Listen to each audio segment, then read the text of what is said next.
Pokiaľ chceš byť skutočne zdravý, tak prestaň konečne cvičiť. Cvičenie vyvoláva silnú zápalovú odpoveď prostredníctvom mobilizácie leukocitov a zvýšením hladiny cirkulujúcich prozápalových mediátorov, ako sú C-reaktívny proteín, tumor nekrotizujúci faktor alfa, interleukín 6 alebo interleukín 1 beta. Zvýšené hladiny týchto prozápalových mediátorov sú spojené s plejádou ochorení a celkovo vyššou úmrtnosťou. Cvičenie okrem toho zvyšuje hladinu stresového hormónu kortizolu. Zvýšené hladiny tohto hormónu sa spájajú s androidným typom obezity, vyšším rizikom srdcovo-cievnych ochorení, cukrovky druhého typu, ale aj s poruchami imunitného systému. Cvičenie taktiež zvyšuje produkciu voľných radikálov, hladiny krvného tlaku a spôsobuje bolesť. Cvičenie je pre poddaných, my sme králi.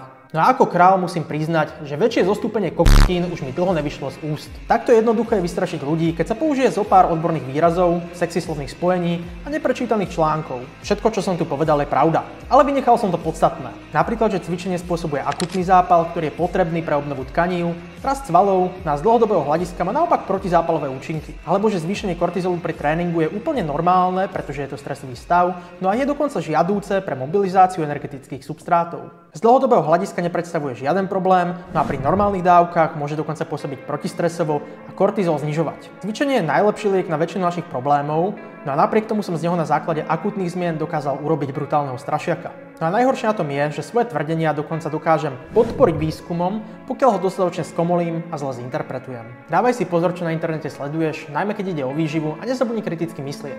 Biele rúcho, sexy tehličky, ale ani žilky na ramenách nezabezpečujú kvalitné informácie. No a pre viac užitočných informácií ma nezabudni sledovať.